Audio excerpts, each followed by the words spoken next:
नाजरीन आदाब, ATR news channel में आप सभी का इस्तकबाल है। आइए डालते हैं आज की अहम खबर पर एक नज़र। ऐसे ही अहम और खास खबरों के लिए ATR न्यूज़ को लाइक करें, सब्सक्राइब करें, शेयर भी जरूर करें। जय तेलंगाణ। నాగర్ కర్నూలు జిల్లాలో చాలా దారుణంగా ఒక చిన్న పాప చనిపోయింది. కులం పేరుతోని దూషించి వారిని కొట్టడంతోని ఆ పాప చనిపోయిందని ఆ కుటుంబ సభ్యులంతా బాధపడుతున్నారు. ఒక్క నిమిషం మనందరం ఆ పాప కోసం మౌనం పాటించి తర్వాత మన మీటింగ్ ప్రారంభించుకుందాం. ఒక్క నిమిషం నిలబడి దయచేసి ఆడబిడ్డలంతా నిలబడాలి. 2 నెలల పాప చనిపోయింది. ఇట్లాంటి కుల వివక్ష మన తెలంగాణలో ఉండొద్దు అనేటటువంటి ఉద్దేశంతో మౌనం పాటిద్దాం.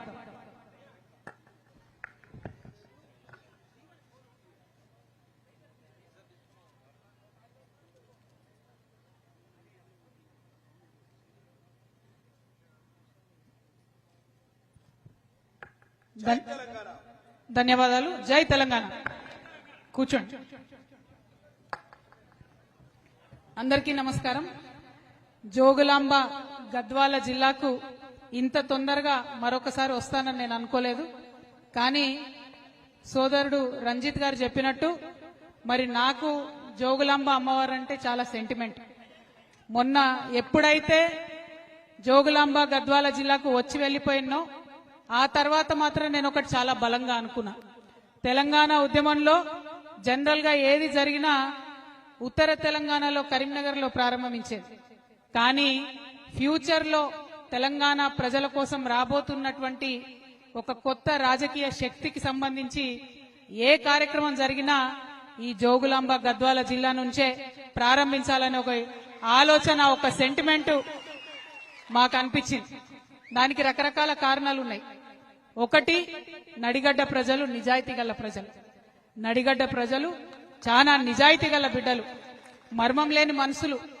ఇంత పేదరికం ఉంటే, ఇంత కటిక దారిద్ర్యం ఉంటే కూడా భరిస్తున్నారు తప్పితే ఎవరిని తిరిగి ఒక మాట అంటలేరు.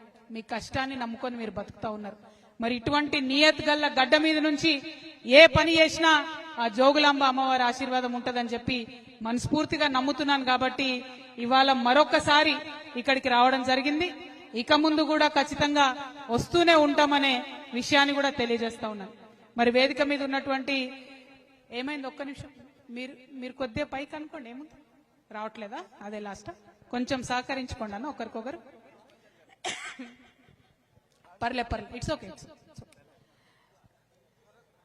వేదిక మీద ఉన్నటువంటి తెలంగాణ జాగృతి రాష్ట్ర ఉపాధ్యక్షులు కోల శ్రీనివాస్ గారికి, తమ్ముడు శివారెడ్డి గారికి, చిలుక ప్రవీణ్ గారికి, ఇస్మాయిల్ అన్న గారికి, వేముల భవానీ గారికి, కొత్తగా సర్పంచ్ గా గెలిచినటువంటి మరియమ్మ గారికి, వారి హస్బెండ్ కి, అట్లనే మా నారాయణపేట జిల్లా అధ్యక్షుడు మా సోదరుడు గవినొల్ల శ్రీనివాస్ గారికి, మన స్వామి గారికి, సీమల రమేష్ గారికి, సందీప్ గారికి, దండే ఆనంద్ గారికి, తేజ చౌదరి గారికి, మన తెలంగాణ జాగృతి రాష్ట్ర మైనారిటీ ప్రెసిడెంట్ ముస్తఫా గారికి, ఇక్కడ జోగులాంబ గద్వాల్ ప్రెసిడెంట్ గారు సలీం గారికి, అట్లానే మా తమ్ముడు బాలాజీ ఉదయ్ గారికి, శ్యామ్ గారికి, మరి అందరికన్నా ముఖ్యంగా ఈ నడిగడ్డ హక్కుల పోరాట సమితి నుంచి ఈ కార్యక్రమాన్ని ఏర్పాటు చేసినటువంటి బుచ్చిబాబు గారికి, లవన్న గారికి, విజయ్ గారికి, విష్ణు గారికి, బలరాం నాయుడు గారికి, గోవింద్ గారికి, రంగస్వామి గారికి, మరి నడిగడ్డ హక్కుల పోరాట సమితికి సంబంధించినటువంటి కార్యకర్తలకు, మిగతా నాయకులకు, అందరికన్నా ఎక్కువ రాబోయే రోజుల్లో ఈ గద్వాలకు కాబోయే ఎమ్మెల్యే గారు గొంగళ్ళ రంజిత్ కుమార్ గారికి మనస్ఫూర్తిగా ఈ రాష్ట్ర రైతుల పక్షాన నిలబడాలనేటటువంటి ఒక ఉక్కు సంకల్పంతో ఇవాళ ఏర్పాటు చేసినటువంటి రైతు సంఘర్షణ సమితి సభకు హాజరైనటువంటి మా ఆడబిడ్డలందరికీ హృదయపూర్వకంగా నమస్కారాలు తెలియజేస్తా ఉన్నా. మరి మేము బండి దిగి వస్తా ఉంటే ఒగ్గుడోలు విన్యాసాలతోని మమ్మల్ని ఉత్సాహపరుస్తూ ఇక్కడి వరకు తీసుకొచ్చినటువంటి స్వామి వారి బృందం అందరికీ కూడా మనస్ఫూర్తిగా అభినందనలు తెలియజేస్తా ఉన్నా. మీలాంటి కళాకారుల వల్లనే తెలంగాణ ఉద్యమం ఆనాడు ఉవ్వెత్తున ఎగిసిపడింది. మరి ఇప్పుడు జరగబోయేటటువంటి కొత్త సంఘర్షణలో, ఇప్పుడు జరగబోతున్నటువంటి సామాజిక ఉద్యమాల్లో కూడా మీ యొక్క పాత్ర ఉండాలి అని చెప్పి మనస్ఫూర్తిగా నమ్ముతూ విన్యాసం చేసిన మీ అందరికీ ధన్యవాదాలు. మరి మా లంబాడి అక్క చెల్లెళ్ళు చక్కగా డాన్స్ చేపించుకుంటూ తీసుకొచ్చిండ్రు అక్కడి నుంచి ఇక్కడి వరకు మీకు ప్రత్యేకంగా అభినందనలు తెలియజేస్తా ఉన్నాను. మరి అదే విధంగా రంజిత్ కుమార్ గారు నాకు మాట చెప్పారు మొన్న, అక్క మీరు ప్రతి జిల్లాకు వెళ్లి అనేక అంశాల మీద సభలు పెడతామంటున్నారు కదా, రైతులకు సంబంధించి సభ మాత్రం మా గద్వాల్లోనే పెట్టాలి అని అడిగింది. అంటే నేను ఒకటే ఒక ప్రశ్న అడిగిన, రైతు అంటే కేవలం మగవాళ్ళేనా రంజిత్ అని అడిగిన. లేదక్క, రైతు అంటే పొలంలో ఖచ్చితంగా ఆడవాళ్ళు పనిచేయండి, పొలం వెళ్ళదు, ఆడవాళ్ళు కష్టపడింది ఏ పంట కూడా చేతికి రాదు. ముఖ్యంగా మా సీడ్ పత్తి అయితే మా ఆడబిడ్డలు ఒక్కొక్క చిన్న పత్తి పువ్వు ఏరుతా ఉంటే ఆ పత్తి పువ్వు కింద పడిపోతే పసి బిడ్డను పసి పాపను పట్టుకున్నట్టుగా పత్తి మొగ్గను పట్టుకొని నోటితో ఊదుకుంటూ మన ఒళ్ళో ఉండే బట్టను కట్టుకొని కాపాడుకొని ఆ పత్తిని తీసుకుపోయి అవసరమైతే పత్తిని ఇంట్లో పెట్టి కుటుంబం అంతా బయట వండుకొని కష్టాన్ని కోర్చి మరి పంటను తీసేటటువంటి కష్టపడే ఆడబిడ్డలు ఉంటారక్క మా దగ్గర అన్నాడు. అంటే నేను ఒకటే మాట చెప్పిన, నువ్వు మహిళా రైతులను పిలుస్తా అంటేనే వస్తా తమ్ముడు నేను, లేకపోతే మాత్రం రానని చెప్పిన. మాట ఇచ్చిండు, మహిళల్ని పిలుస్తాక అని చెప్పిండు. మరి ఇంత పెద్ద ఎత్తున వచ్చినటువంటి మా మహిళా రైతులకు వారందరికీ జాగా ఇచ్చి పక్కకు కూర్చున్న మా రైతన్నలందరికీ కూడా ప్రత్యేకించి ధన్యవాదాలు తెలియజేస్తా ఉన్నా. ఎందుకోసం మహిళా రైతులు రావాలన్నా అంటే నిజంగా మనం పడే కష్టం, ఒక పక్క ఇంటి పని చూసుకోవాలి, ఇంకొక పక్క పొలం పని చూసుకోవాలి, ఇవన్నీ చూసుకుంటూ ఇబ్బందులు పడుకుంటూ ఇంటిని నడుపుతా ఉన్నాం. మరి అంత కష్టపడి మీరు సీడ్ పత్తి పండిస్తే దేశంలో అన్ని దగ్గరలకు మన గద్వాల సీడే పోతుంది. మన జోగులాంబ గద్వాల జిల్లాలో ఉన్న సీడే అంతటా కూడా పత్తి రైతులు వాడతారు. కానీ ఇక్కడ మాత్రం నిమిషానికి మిమ్మల్ని వేధిస్తా ఉన్నారు. నిమిషానికి ఎవరైతే ఈ కంపెనీలు ఉంటాయో వాళ్ళ యాజమాన్యాలు ఉంటారో వాళ్ళకి సంబంధించినటువంటి మధ్యలో ఉండే దళారులు ఉంటారో మీ కష్టాన్నంతా కూడా వాళ్ళ దగ్గర పెట్టుకుంటున్నారు. పోయినసారి జనం బాటకు వచ్చినప్పుడు ఒక్కొక్కరిని పలకరించి చూసినాం. మా పొలం కుదవబెట్టుకున్న మా దళారుల దగ్గర డబ్బులు వచ్చేంత వరకు కూడా పొలం రాదు. అట్లా పొలం ఎకరాలు కోల్పోయినటువంటి రైతులు అనేక మంది ఉన్నారు. మరి వాళ్ళందరూ కూడా కలెక్టర్ గారి సమక్షంలో మాట ఇచ్చి 2 నెలలైంది, ఇంతవరకు కూడా బకాయిలు ఇస్తలేరు. ఇప్పుడు ఎగబెట్టేటటువంటి ప్రయత్నం చేస్తా ఉన్నారు. కాబట్టి గద్వాల ఖచ్చితంగా రావాల్సిందే. వచ్చి ఇక్కడి నుంచి నేను ప్రభుత్వానికి హెచ్చరిక చేస్తా ఉన్నా, కరెక్ట్ వారం రోజుల టైంలో ఏదైతే మా సీడ్ పత్తి రైతులకు బకాయి ఉందో ఎటువంటి కొర్రీలు లేకుండా అవి మీరు విడుదల చేయాల్సిందే. మీరు గనక అవి విడుదల చేయకపోతే అవసరం అంటే తెలంగాణ వ్యాప్తంగా ఉన్నటువంటి వాళ్ళందరం కూడా ఇదే గద్వాలకు వస్తాం, ఇక్కడే కూర్చుంటాం, దీక్షకు దిగుతాం. బిడ్డ జాగ్రత్త. మరి ఎవరైనా సరే, ఏ రాజ్యమైనా సరే 2 అన్నలకు భయపడుతుంది. ఒకటి అడవిలో ఉండే అన్నకు, ఇంకోటి రైతన్నకు. అంతేనా?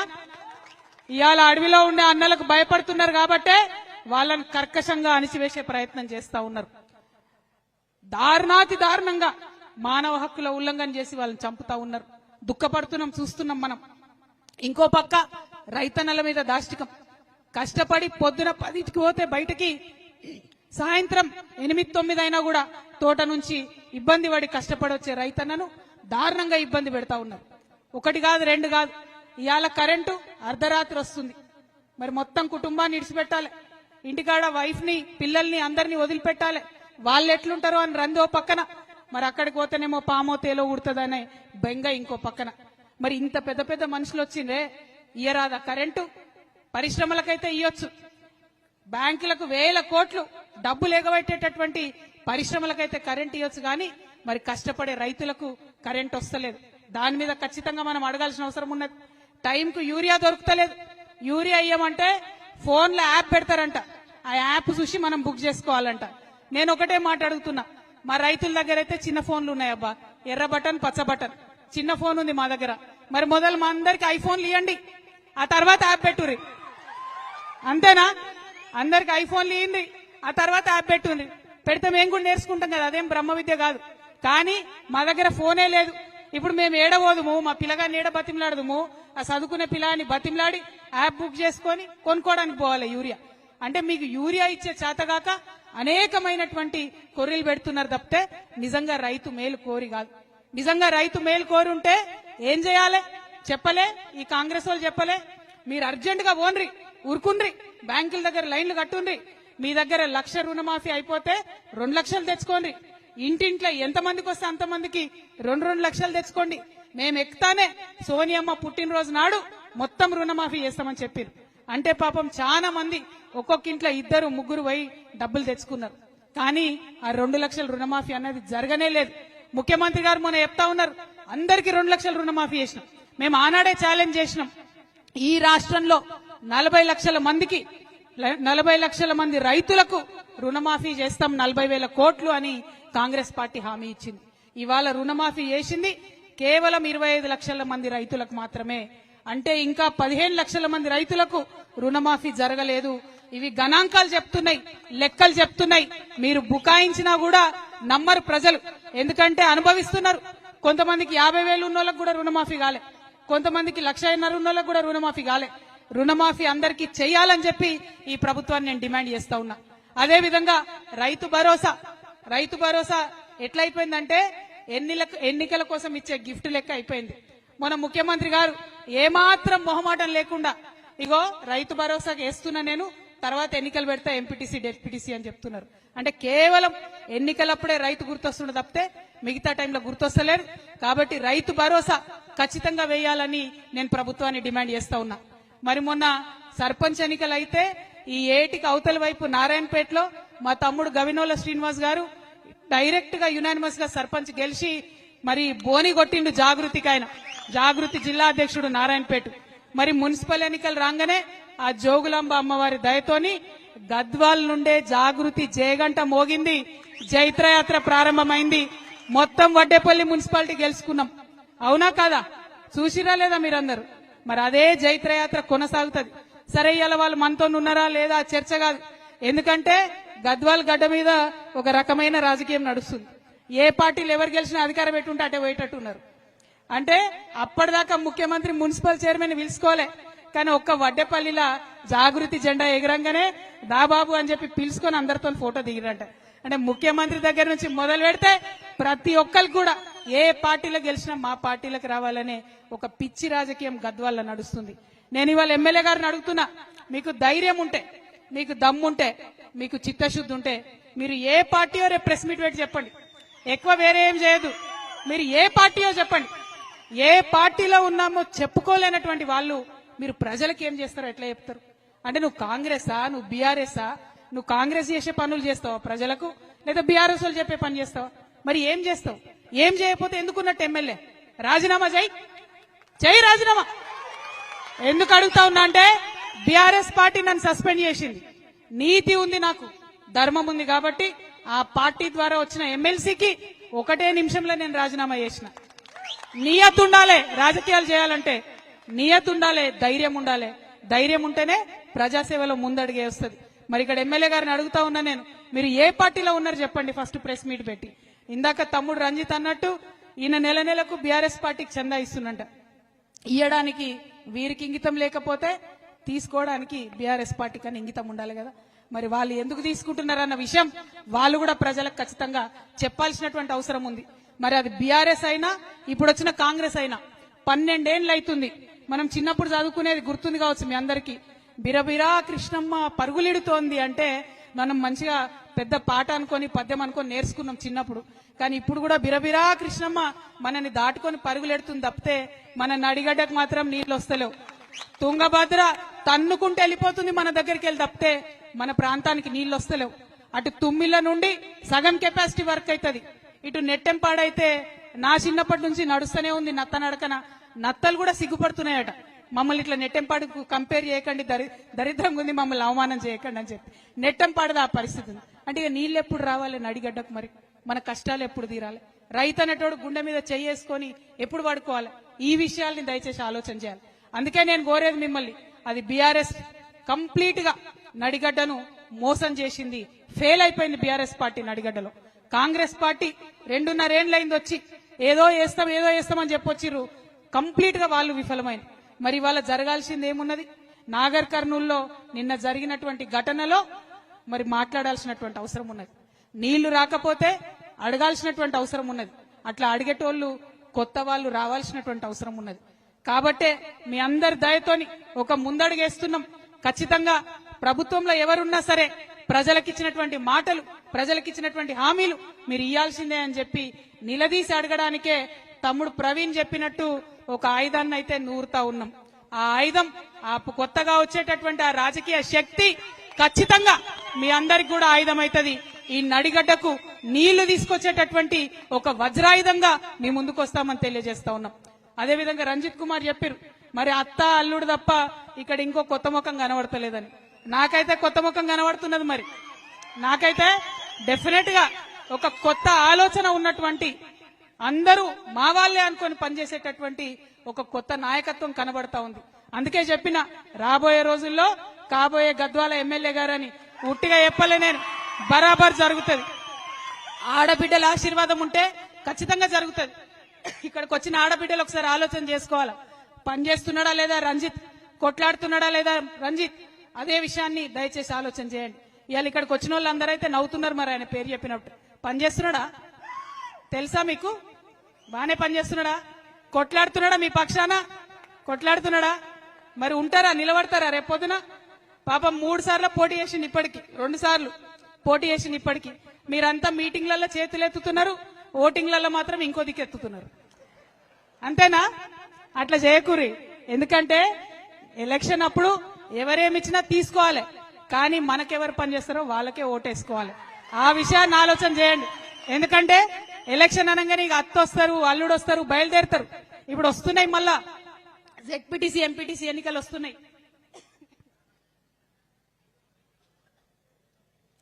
మళ్ళా జెడ్పీటీసీ ఎంపీటీసీ ఎన్నికలు. మూటలు ముల్లెలు తీసుకొని దిగుతారు. నేను ఒకటే మాట చెప్తున్నా, తీసుకొని మూటలు అవి మీ నెత్తి కొట్టి సంపాదించినాయే, మీ కష్టంతో సంపాదించినాయే, తీసుకొని ఏం భయపడదు.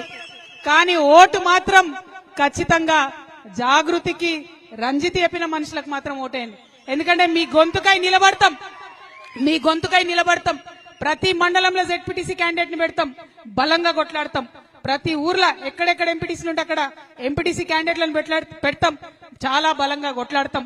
మరి ఆశీర్వదించమని అడగడానికి వచ్చినాం. ప్రతి ఒక్క విషయం మీద కొట్లాడతాం, ముఖ్యంగా మా ఆడబిడ్డల విషయం మీద బలంగా కొట్లాడతాం. 2500 రూపాయలు నెలకు మనకి ఇస్తామని చెప్పారు, ఇంతవరకు పత్తా లేదు. తులం బంగారం ఇస్తామని చెప్పారు, బాగా మెరుస్తుంది మీ మెడల బంగారం. రేవంత్ రెడ్డి ఇచ్చిందేనా? ఇచ్చిండా అమ్మా? అరే ఇచ్చిండ అనుకుంటారు మీరు, చెప్పకపోతే మరి ఇచ్చిరా రేవంత్ రెడ్డి? 2 చేతులెత్తురి, 2 చేతులెత్తురి, ఒకసారి చూడరాడు. రేవంత్ రెడ్డి బంగారం ఎవరికి ఇవ్వలేదట, ఇచ్చిండా? మరి కొట్లాడాలన్నా వద్దా? వాటి కోసం అడగాలన్నా వద్దా? అది అడగడానికే ఇక్కడ దాకా వచ్చినాం. అయితే ఇవాళ నేను మా ఆడబిడ్డలకు ఒక పరీక్ష పెట్టదలుచుకున్నా. నాకైతే రంజిత్ చాలా గొప్ప చెప్పిండు, ఇక్కడి నుంచి కలెక్టరేట్ దాకా అందరు నడిచి వస్తారు మీతో. నన్ను నడుస్తారా? ఓపికందా? ఓపికందా? ఆకలి అవుతుందా? ఏం కాదు, వచ్చినాక తిందాం. నేను కూడా తినకుండానే వచ్చిన హైదరాబాద్ నుంచి, అంతేనా? మరి రైతులకు రావాల్సిన ఈ అన్ని సమస్యల మీద కలెక్టర్ గారి దగ్గరికి శాంతియుతంగా మనం మార్చి చేసుకుంటూ పోదాం. ఈ గద్వాలలో తెలవాలి అందరికీ, జాగృతోళ్ళు నడుస్తురు రైతుల కోసం. మిట్ట మధ్యాహ్నం ఎండలో ఆడబిడ్డలు, రైతన్నలు నడుస్తున్నారని తెలవాలి. ఒక సామెత ఉన్నది, రైతేడ్చిన రాజ్యం బాగుండదని ఒక సామెత ఉన్నది. మరి ఆ రైతులకు మిట్ట మధ్యాహ్నం ఎండలో నడిపిస్తున్నటువంటి ఈ రాజ్యం కూడా డెఫినెట్ గా బాగుండదు. వాళ్ళు వినాలే, రైతుల మాట విని వెంటనే మనకు రైతు భరోసా ఇవ్వాలి. మనకేదైతే పెండింగ్ ఉన్నటువంటి రుణమాఫీ ఉందో దాన్ని కూడా మాఫీ చేయాలని చెప్పి నేను ఈ ప్రభుత్వాన్ని డిమాండ్ చేస్తా ఉన్నాను. మళ్ళొక్కసారి నడిగడ్డ హక్కుల పోరాట సమితి తరఫున తరలి వచ్చినటువంటి రైతన్నలందరికీ ధన్యవాదాలు తెలియజేస్తూ, మరి అలసట లేకుండా నడుస్తారా? పక్క నాతోని నడుస్తారా?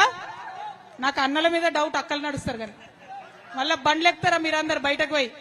నడుచుడేనా? నడిచేవాడంతా చేయతాలే.